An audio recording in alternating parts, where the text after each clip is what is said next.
ये चार काम मनुष्य को स्वर्ग में पहुंचा देते हैं। दोस्तों, एक बार धरती लोक पर चार व्यक्तियों की मृत्यु एक साथ हुई थी। ये लोग अलग अलग शहरों के रहने वाले थे, लेकिन इन चारों का अंत समय एक ही समय पर आ गया। इन चारों की आत्माएं यमदूतों के साथ यमराज की सभा में पहुंची, जिसमें वे सभी सोच रहे थे कि कौन स्वर्ग जाएगा और कौन नरक में। धर्मराज अभी सिंहासन पर नहीं विराजमान हुए थे, तभी चारों आपस में बातचीत करने लगे और खुद को स्वर्ग का दावेदार बनाने लगे। दोस्तों, सबसे पहले राजा बोला, देखो, मुझे तो धर्मराज स्वर्ग में ही भेजेंगे, क्योंकि मैं एक विश्व विख्यात राजा हूँ। मैंने अपने अच्छे कर्मों से धरती लोक पर अपना बहुत नाम कमाया है। हर जगह लोग मेरे अच्छे कर्मों की चर्चा करते हैं। जो भी मेरे पास आया, मैंने उसे इतना दिया कि वह जीवन भर मुझे नहीं भूल सका। मेरे नाम का यश हर जगह फैल रहा है, इसलिए धर्मराज मुझे स्वर्ग में भेजेंगे। व्यापारी की बात सुनकर पंडित जी बोले, अरे भाई, स्वर्ग में जाना कोई आसान बात नहीं है। स्वर्ग में जाने के लिए दान और धर्म के साथ साथ पूजा पाठ भी करना पड़ता है, इसलिए स्वर्ग में प्रस्थान तो मैं ही करूंगा, क्योंकि मैंने भगवान का बहुत ध्यान और पूजा की है। पूरा जीवन पूजा में बिता दिया है। मेरे शुभ कर्मों के कारण धर्मराज मुझे स्वर्ग का दरवाजा खोलेंगे, यह मुझे अच्छी तरह से पता है। जब इन तीनों ने अपने अच्छे कर्मों का बखान किया और खुद को स्वर्ग का दावेदार ठहराया, तो बाकी लोग चौथे व्यक्ति मजदूर की ओर देखने लगे, यह जानने के लिए कि उसने क्या किया है। दोस्तों, मजदूर चुपचाप नीचे सिर झुकाए खड़ा रहा और दूसरों की बात सुनता रहा। तभी धर्मराज अपने सहायक चित्रगुप्त के पास दरबार में आए। फिर चित्रगुप्त के हाथ में एक मोटी सी किताब थी, जिसमें समस्त प्राणियों के कर्मों का लेखा जोखा था। धर्मराज सिंहासन पर विराजमान हुए और चित्रगुप्त ने राजा को बुलाकर पूछा, तुमने धरती पर कौन से अच्छे कर्म किए हैं? फिर राजा गर्व से बोला, भगवान, मैं एक बहुत बड़े राज्य का स्वामी था।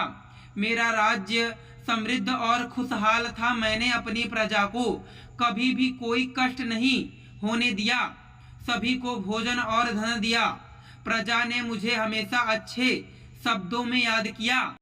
यही मेरे अच्छे कर्म हैं। दोस्तों, चित्रगुप्त ने अपनी पुस्तक खोली और राजा के कर्मों की जांच की। उन्होंने कहा, राजा, तुमने प्रजा को सुख दिया, लेकिन तुमने कई युद्ध में हजारों सैनिकों की जान ली है।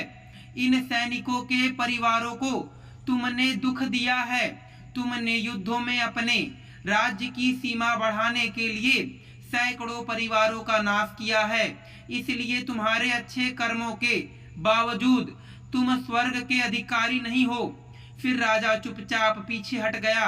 इसके बाद चित्रगुप्त ने व्यापारी से पूछा, तुमने धरती पर कौन कौन से अच्छे कर्म किए हैं?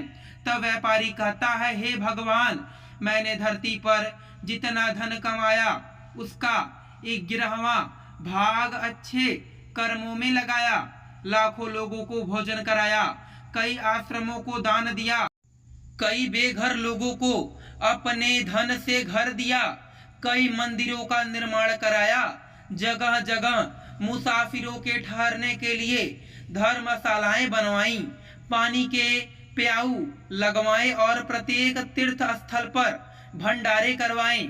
यही मेरे जीवन के अच्छे कर्म है। दोस्तों, फिर व्यापारी की बात सुनने के बाद चित्रगुप्त ने अपनी पुस्तक को खोला, जिसमें उसके जीवन के सारे अच्छे बुरे कर्म लिखे हुए थे।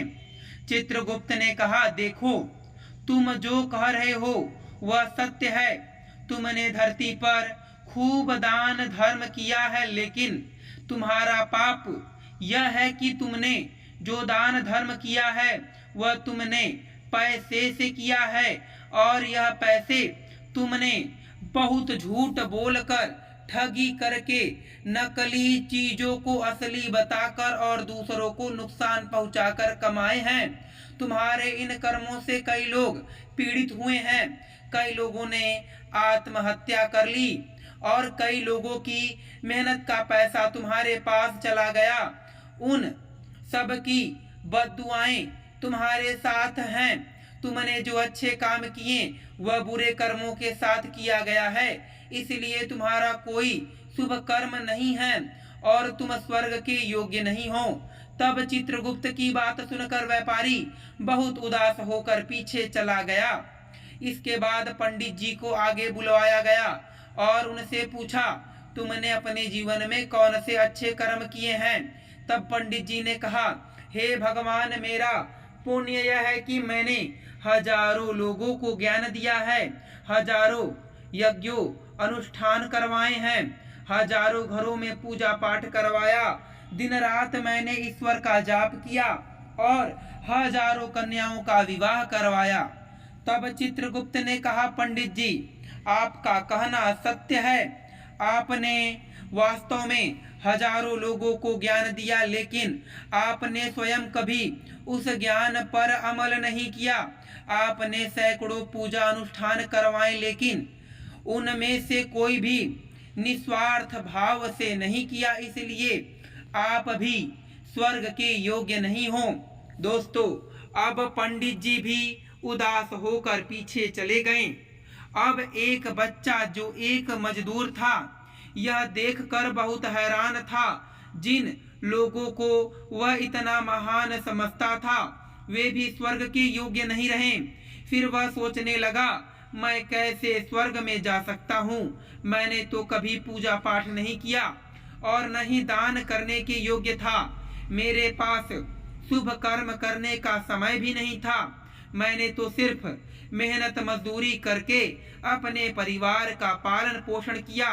तभी चित्रगुप्त ने उसे आवाज लगाई और उससे पूछा, हे मजदूर, तुमने क्या अच्छा काम किया है? तब बच्चा बोला, हे भगवान, मैंने धरती पर एक गरीब के घर में जन्म लिया। मैंने धरती पर नरक भोगा और यहाँ भी भोगूंगा, लेकिन मेरी एक हार्दिक इच्छा है कि मैं एक बार स्वर्ग को अपनी आंखों से देखना चाहता हूँ। इससे अधिक मेरी कोई इच्छा नहीं है, क्योंकि मैंने ऐसा कोई काम नहीं किया जो मुझे स्वर्ग में पहुँचा सके। गरीब के घर जन्म लेकर मैंने कभी कोई ऐसा काम नहीं किया जिससे मुझे स्वर्ग में स्थान मिल सके। दोस्तों, तब मजदूर की बात सुनकर चित्रगुप्त मुस्कुराए और उस पुस्तक में देखकर बोले, तुमने कभी तो कोई शुभ काम नहीं किया होगा। फिर मजदूर ने अपने पूरे जीवन की घटनाओं को याद किया। फिर उसे याद आया कि एक बार जब उसे बहुत तेज भूख लगी थी, वह रोटी खाने बैठा था। तभी एक बहुत कमजोर कुत्ता पास से गुजर रहा था। उसकी रोटी की ओर देखने लगा। फिर मजदूर समझ गया कि कुत्ता भूखा है। उसके अंदर से आवाज आई कि एक भूखे बेजुबान जानवर को छोड़कर कैसे खा सकता है। फिर उसने रोटी कुत्ते को दे दी और स्वयं भूखा रहा। उस दिन उसने पूरे दिन भूखे पेट ही काम किया था। दोस्तों, फिर मजदूर की बात सुनकर चित्रगुप्त मुस्कुराए और उसका हाथ पकड़कर बड़े सम्मान के साथ स्वर्ग में ले गए। फिर चित्रगुप्त ने कहा, वास्तव में तुम्हारा त्याग एक बेजुबान जानवर पर दया दिखाना ही सबसे बड़ा शुभ कर्म है। एक छोटा सा काम भी आपके सैकड़ों पापों को नष्ट कर सकता है। लोग लालच और स्वार्थ के कारण किए गए शुभ कर्म से फल प्राप्त नहीं करते, इसलिए जीवन में अच्छे कर्म और अच्छे भावनाओं के साथ कर्म करना चाहिए। ऐसा नहीं होना चाहिए कि आपने किसी से धन चुराकर या धोखाधड़ी से पैसे कमाए और फिर उसे दान कर दिया। ऐसे कर्म कभी भी फलदायी नहीं होते। दोस्तों, फिर चित्रगुप्त ने कहा, स्वर्ग में वही व्यक्ति जाता है जो कर्मों को सच्चे दिल से करता है। तो दोस्तों, मैं आशा करता हूं कि आपको यह कथा पसंद आई होगी और आप समझ गए होंगे कि स्वर्ग में कौन से व्यक्ति जाते हैं और कौन नहीं जाता। फिर मिलेंगे आपसे अगली कथा में। आप सभी का धन्यवाद।